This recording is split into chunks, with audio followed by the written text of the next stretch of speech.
ಮುಖ್ಯಮಂತ್ರಿಗಳು ಅಧಿಕಾರ ಬರಬೇಕಾದ್ರೆ 10,000 ಕೋಟಿ ಕೊಡಬೇಕು ಅಂತ ಬಿಜೆಪಿಯವರು ಹಿಂದೆ ಹೇಳಿದ್ದಾರೆ.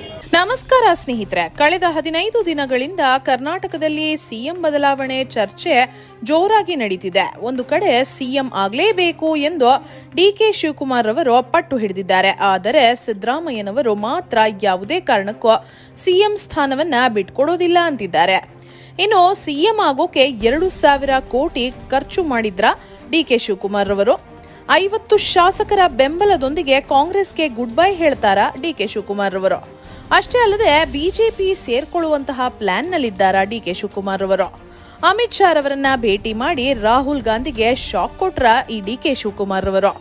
ಎಲ್ಲಾ ಪ್ರಶ್ನೆಗಳಿಗೆ ಉತ್ತರವನ್ನ ವಿತ್ ಪ್ರೂಫ್ ನಾವು ನಿಮಗೆ ಈ ವಿಡಿಯೋದಲ್ಲಿ ಕೊಡ್ತೀವಿ. ಸ್ಕಿಪ್ ಮಾಡದೆ ವಿಡಿಯೋವನ್ನ ಕೊನೆವರೆಗೂ ತಪ್ಪದೆ ನೋಡಿ. ರಾಜ್ಯದಲ್ಲಿರುವ ಕಾಂಗ್ರೆಸ್ ಸರ್ಕಾರ ಮೊದಲು ಅಧಿಕಾರ ಬಿಟ್ಟು ತೊಲಗಲಿ ಅಂತ ನಿಮಗೂ ಕೂಡ ಅನಿಸ್ತಿದ್ರೆ ಈ ವಿಡಿಯೋವನ್ನ ತಪ್ಪದೆ ಲೈಕ್ ಮಾಡಿ ಸ್ನೇಹಿತರೆ, ಮತ್ತು ಸಪೋರ್ಟ್ ಮಾಡೋದನ್ನ ಮಾತ್ರ ಮರಿಬೇಡಿ. ಹಾಗೂ ಈಗೇನಾದ್ರೂ ಮತ್ತೆ ಚುನಾವಣೆ ನಡೆದ್ರೆ ನೀವು ಯಾರಿಗೆ ವೋಟನ್ನ ಹಾಕ್ತೀರಾ? ಬಿಜೆಪಿ ಮತ್ತು ಜೆಡಿಎಸ್ ಮೈತ್ರಿಗ ಅಥವಾ ಕಾಂಗ್ರೆಸ್ಗೆ ವೋಟ್ ಹಾಕ್ತೀರಾ ಅಂತ ತಪ್ಪದೆ ನಿಮ್ಮ ಅನಿಸಿಕೆ ಅಭಿಪ್ರಾಯಗಳನ್ನ ಕಮೆಂಟ್ ಮಾಡಿ ತಿಳಿಸಿ. ಸ್ನೇಹಿತರೆ, 2023ರಲ್ಲಿ ಕಾಂಗ್ರೆಸ್ ಸರ್ಕಾರವು ಅನೇಕ ಗ್ಯಾರಂಟಿಗಳ ಆಸೆಗಳನ್ನು ಜನರಿಗೆ ಕೊಟ್ಟು ಅಧಿಕಾರಕ್ಕೆ ಬಂತು. ಅಧಿಕಾರಕ್ಕೆ ಬಂದಾಗ ಪ್ರತಿಯೊಬ್ಬರು ಡಿಕೆ ಶಿವಕುಮಾರ್ ಅವರು ಸಿಎಂ ಆಗ್ತಾರೆ ಅಂದ್ಕೊಂಡಿದ್ರು. ಯಾಕಂದ್ರೆ ರಾಜ್ಯದಲ್ಲಿ ಡಿಕೆ ಶಿವಕುಮಾರ್ ಅವರೇ ಕಾಂಗ್ರೆಸ್ನ ಅಧ್ಯಕ್ಷರಾಗಿದ್ರು. ಪ್ರತಿ ಕ್ಷೇತ್ರದಲ್ಲೂ ಕೂಡ ಸೀಟ್ ಹಂಚಿಕೆಯ ನಿರ್ಧಾರವನ್ನ ಕೂಡ ತೆಗೆದುಕೊಂಡಿದ್ದೆ ಡಿಕೆ ಶಿವಕುಮಾರ್ ಅವರು.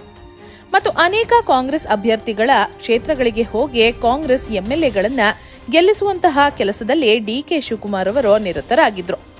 ಅವರು ಹೇಳಿದಂತೆ ಕಾಂಗ್ರೆಸ್ 136 ಸೀಟ್ ಬರಲಿದೆ ಅಂತ ಎಲೆಕ್ಷನ್ ಮುಂಚೆನೆ ಭವಿಷ್ಯವನ್ನ ನುಡಿದಿದ್ರು.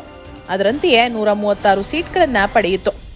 ಆದರೆ ಮತ್ತೊಂದು ಕಡೆ ಮುಖ್ಯಮಂತ್ರಿಯಾಗಿರೋ ಸಿದ್ದರಾಮಯ್ಯನವರು ಎಲ್ಲೂ ಕೂಡ ಪ್ರಚಾರಕ್ಕೆ ಹೋಗಿರಲಿಲ್ಲ. ಯಾಕಂದ್ರೆ 2018ರ ಚುನಾವಣೆಯಲ್ಲಿ ಸಿಎಂ ಆಗಿದ್ದಾಗಲೇ ಸಿದ್ದರಾಮಯ್ಯನವರು ತಮ್ಮ ಸ್ವಂತ ಕ್ಷೇತ್ರವಾದ ಚಾಮುಂಡೇಶ್ವರಿಯಲ್ಲಿ ಮಣ್ಣು ಮುಕ್ಕಿದ್ರು. ಅದಕ್ಕೆ 2023ರಲ್ಲಿ ಚಾಮುಂಡೇಶ್ವರಿಯಿಂದ ಸ್ಪರ್ಧೆ ಮಾಡಲೇ ಇಲ್ಲ. ಬದಲಿಗೆ ಮಗ ಯತೀಂದ್ರ ನಿಲ್ಲುತ್ತಿದ್ದಂತಹ ವರುಣ ಕ್ಷೇತ್ರದಿಂದ ಕಣಕ್ಕೆ ಇಳಿದು ಎಂಎಲ್ಎ ಆದ್ರು ಸಿದ್ದರಾಮಯ್ಯನವರು.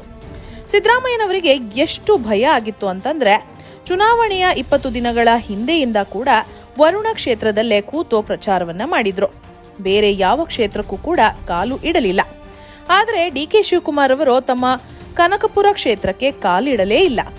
ಆದರೂ ಕೂಡ 1.25 ಲಕ್ಷ ವೋಟ್ ಅಂತರದಿಂದ ಗೆದ್ದಿದ್ರು. ಇನ್ನು ಸಿಎಂ ಯಾರು ಎಂದಾಗ ಸಿದ್ದರಾಮಯ್ಯನವರು ನಾನು ಸಿಎಂ ಆಗ್ಲೇಬೇಕು, 2.5 ವರ್ಷ ಆದ ಮೇಲೆ ಬಿಟ್ಕೊಡ್ತೀನಿ ಎಂದು ಹೈಕಮಾಂಡ್ ಎದುರು ಸಿದ್ದರಾಮಯ್ಯನವರು ಒಪ್ಪಿಕೊಂಡಿದ್ರು. ಆದರೆ ಈಗ ಬಿಟ್ಕೊಡುವ ಯಾವುದೇ ಲಕ್ಷಣಗಳು ಕಾಣ್ತಿಲ್ಲ. ಯಾಕಂದ್ರೆ ಸಿದ್ದರಾಮಯ್ಯನವರಿಗೆ ಕರ್ನಾಟಕದ ಚರಿತ್ರೆಯಲ್ಲಿ ಅಧಿಕ ಕಾಲ ಸಿಎಂ ಆಗಿ ಉಳಿಯಬೇಕೆಂಬ ಮಹದಾಸೆ ಇದೆ. ಇಲ್ಲಿಯವರೆಗೂ ಕೂಡ ದೇವರಾಜ ಅರಸ್ರವರು 7 ವರ್ಷ 8 ತಿಂಗಳುಗಳ ಕಾಲ ಕರ್ನಾಟಕದ ಸಿಎಂ ಆಗಿ ಕಾರ್ಯವನ್ನ ನಿರ್ವಹಿಸಿದ್ದಾರೆ.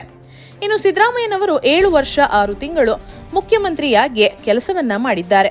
ಅಂದರೆ ಇನ್ನು ಕೇವಲ 50 ದಿನಗಳ ಕಾಲ ಸಿದ್ದರಾಮಯ್ಯನವರು ಮುಖ್ಯಮಂತ್ರಿಯಾದರೆ ಕರ್ನಾಟಕದ ಲಾಂಗೆಸ್ಟ್ ಸರ್ವಿಂಗ್ ಸಿಎಂ ಅಂತ ಹೆಸರು ಕೂಡ ಬಂದ್ಬಿಡುತ್ತೆ. ಅದಕ್ಕೆ ಸಿದ್ದರಾಮಯ್ಯನವರು ಹಿಂದೆ ಸರಿತಿಲ್ಲ.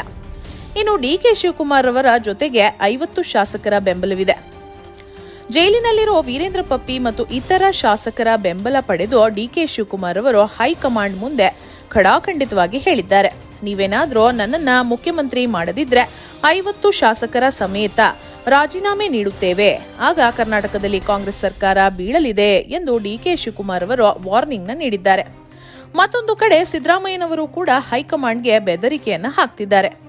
ಅಹಿಂದ ಸಂಘಟನೆಗಳು ನನ್ನ ಹಿಂದೆ ಇದ್ದಾರೆ, ನೀವೇನಾದ್ರೂ ನನ್ನನ್ನ ಸಿಎಂ ಸ್ಥಾನದಿಂದ ಇಳಿಸಿದ್ರೆ ಮುಂದಿನ ಎಲೆಕ್ಷನ್ನಲ್ಲಿ ಕರ್ನಾಟಕವೂ ಕೂಡ ಬಿಹಾರ, ದೆಹಲಿ, ಮಹಾರಾಷ್ಟ್ರದ ಎಲೆಕ್ಷನ್ನಂತೆ ಕಾಂಗ್ರೆಸ್ 50 ಸೀಟನ್ನ ಕೂಡ ಗೆಲ್ಲಲ್ಲ ಅಂತ ಬ್ಲಾಕ್ ಮೇಲ್ ಮಾಡ್ತಿದ್ದಾರೆ. ಅದಕ್ಕೆ ಹೈಕಮಾಂಡ್ಗೆ ಡಿಕೆ ಶಿವಕುಮಾರ್ ಮತ್ತು ಸಿದ್ದರಾಮಯ್ಯನವರನ್ನ ಹ್ಯಾಂಡಲ್ ಮಾಡೋಕೆ ತುಂಬಾನೇ ತಲೆನೋವಾಗಿ ಪರಿಣಮಿಸಿದೆ. ಯಾಕಂದ್ರೆ ನೀವು ನೋಡಬಹುದು ಸ್ನೇಹಿತರೆ, ಭಾರತದಲ್ಲಿ 28 ರಾಜ್ಯಗಳಿವೆ. ಅದರಲ್ಲಿ ಕಾಂಗ್ರೆಸ್ ಕೇವಲ 3 ರಾಜ್ಯಗಳಲ್ಲಿ ಅಧಿಕಾರದಲ್ಲಿದೆ. ಕರ್ನಾಟಕ, ತೆಲಂಗಾಣ ಮತ್ತು ಹಿಮಾಚಲ್ ಪ್ರದೇಶ. ಈ ರಾಜ್ಯಗಳಲ್ಲಿ ಗ್ಯಾರಂಟಿ ಎಂಬ ಆಸೆಯನ್ನ ಜನರಿಗೆ ತೋರಿಸಿ ಅಧಿಕಾರಕ್ಕೆ ಬಂತು ಈ ಕಾಂಗ್ರೆಸ್ ಸರ್ಕಾರ. ಇದಾದ ಬಳಿಕ ಯಾವುದೇ ಎಲೆಕ್ಷನ್ ಅನ್ನು ಕೂಡ ಕಾಂಗ್ರೆಸ್ ಗೆಲ್ತಿಲ್ಲ. ಈಗ ಕರ್ನಾಟಕದಲ್ಲೂ ಕೂಡ ಸರ್ಕಾರ ಬಿದ್ದು ಚುನಾವಣೆಯಾದ್ರೆ 100% ನಮ್ಮ ರಾಜ್ಯದಲ್ಲೂ ಕೂಡ ಕಾಂಗ್ರೆಸ್ ಅಧಿಕಾರಕ್ಕೆ ಬರೋದಿಲ್ಲ. ಯಾಕಂದ್ರೆ ಕಾಂಗ್ರೆಸ್ ಅಧಿಕಾರಕ್ಕೆ ಬಂದಾಗಿನಿಂದಲೂ ಸಹ ಎಲ್ಲಾ ದರಗಳನ್ನ ಜಾಸ್ತಿ ಮಾಡಿದೆ.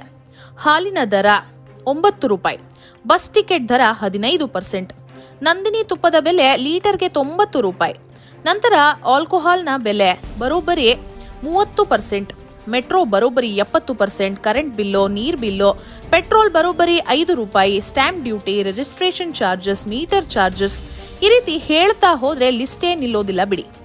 ಒಂದು ಕಡೆ ಕೇಂದ್ರ ಸರ್ಕಾರ GST ಇಳಿಸಿ ಜನರಿಗೆ ಅನುಕೂಲ ಆಗೋ ಹಾಗೆ ಮಾಡ್ತಿದ್ರೆ, ಇದೇ ರಾಜ್ಯ ಸರ್ಕಾರ ತಮ್ಮ ಗ್ಯಾರಂಟಿಗೆ ಹಣ ಹೊಂದಿಸ್ಲಿಕ್ಕೆ ಅಂತ ಎಲ್ಲಾ ಬೆಲೆಗಳನ್ನ ಜಾಸ್ತಿ ಮಾಡ್ತಿದೆ.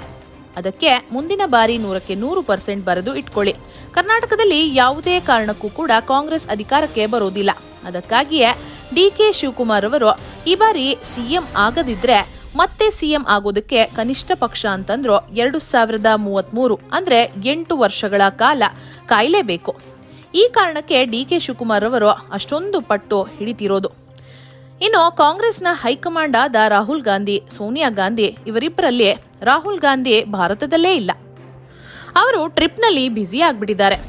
ಇನ್ನು ಸೋನಿಯಾ ಗಾಂಧಿಗೆ ಏನು ಮಾಡಬೇಕು ಅಂತ ತಿಳಿಯದ ಪರಿಸ್ಥಿತಿ ಬಂದ್ಬಿಟ್ಟಿದೆ. ಯಾಕಂದ್ರೆ DK ಶಿವಕುಮಾರ್ನೇನಾದ್ರೂ ಮುಖ್ಯಮಂತ್ರಿ ಮಾಡಿದ್ರೆ ಅವರ ಮೇಲೆ ಈಗಾಗಲೇ CBI, ED ಮತ್ತು ಇನ್ಕಮ್ ಟ್ಯಾಕ್ಸ್ ಕೇಸ್ಗಳಿವೆ. ಆ ಕೇಸ್ಗಳಲ್ಲಿ ಬೇಲ್ ಪಡೆದುಕೊಂಡು ಆಚೆ ಇದ್ದಾರೆ ಅಷ್ಟೇ. ಸೊ ಸಿಎಂ ಆದ್ರೆ DK ಶಿವಕುಮಾರ್ ಮತ್ತೆ ಜೈಲು ಸೇರಬೇಕಾಗುತ್ತದೆ. ಆಗ ಕಾಂಗ್ರೆಸ್ಗೆ ಕರ್ನಾಟಕದಲ್ಲಿರುವ ಅಲ್ಪ ಸ್ವಲ್ಪ ಮಾನ ಮರ್ಯಾದೆ ಕೂಡ ಕಳೆದುಕೊಂಡು ಬಿಡುತ್ತಾರೆ.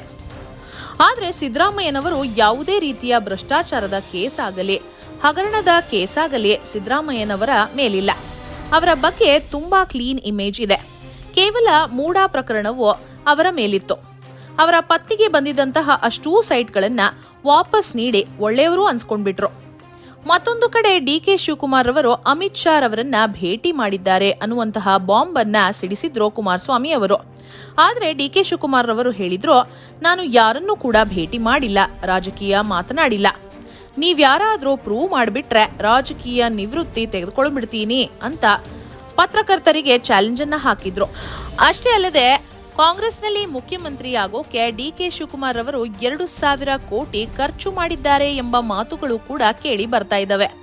ಇದಕ್ಕೆ ಉತ್ತರ ಕೊಟ್ಟಿರುವಂತಹ DK ಶಿವಕುಮಾರ್ ಅವರು ಹೇಳಿದ್ದೇನೆಂದ್ರೆ, ಆ ಸಂಸ್ಕೃತಿ ಇರೋದು ಬಿಜೆಪಿಯಲ್ಲಿ, ಕಾಂಗ್ರೆಸ್ನಲ್ಲಿ ಇಲ್ಲ ಅಂದಿದ್ದಾರೆ. ಕಾಂಗ್ರೆಸ್ಗೆ ಧೈರ್ಯ ಏನಪ್ಪಾ ಅಂತಂದ್ರೆ, DK ಶಿವಕುಮಾರ್ ಅವರು ಕಟ್ಟ ಕಾಂಗ್ರೆಸ್ ವ್ಯಕ್ತಿ. ಏನ್ ಮಾಡಿದ್ರು ಕೂಡ ಅವರು ಕಾಂಗ್ರೆಸ್ನ ಬಿಡೋದಿಲ್ಲ ಎಂಬ ಧೈರ್ಯವಿದೆ. ಆದ್ರೂ ಅಧಿಕಾರಕ್ಕೆ ಬರೋಕೆ DK ಶಿವಕುಮಾರ್ ಬೇಕಿತ್ತು. ಆದ್ರೆ ಸರ್ಕಾರ ನಡೆಸೋಕೆ ಮಾತ್ರ ಸಿದ್ದರಾಮಯ್ಯನವರು ಬೇಕು. ಇದು ಕಾಂಗ್ರೆಸ್ನ ಡಬಲ್ ಸ್ಟ್ಯಾಂಡರ್ಡ್ಸ್ ಅಂತಾನೆ ಹೇಳಬಹುದು ಸ್ನೇಹಿತರೆ. ನಿಮ್ಗೇನನ್ಸುತ್ತೆ ಸ್ನೇಹಿತರೆ? DK ಶಿವಕುಮಾರ್ ಅವರಿಗೆ ಸಿದ್ದರಾಮಯ್ಯನವರು ಮುಖ್ಯಮಂತ್ರಿ ಸ್ಥಾನವನ್ನ ಬಿಟ್ಕೊಡ್ಬೇಕಾ, ಅಥವಾ ಸಿದ್ದರಾಮಯ್ಯನವರೇ ಮುಖ್ಯಮಂತ್ರಿಯಾಗಿ ಮುಂದುವರಿಯಬೇಕಾ? ನಿಮ್ಮ ಅನಿಸಿಕೆ ಅಭಿಪ್ರಾಯಗಳನ್ನ ದಯವಿಟ್ಟು ಕಮೆಂಟ್ ಬಾಕ್ಸ್ ನಲ್ಲಿ ತಿಳಿಸಿ. ಹಾಗೆ ಈ ವಿಡಿಯೋವನ್ನ ತಪ್ಪದೇ ಎಲ್ಲರಿಗೂ ಶೇರ್ ಮಾಡಿ. ಧನ್ಯವಾದಗಳು.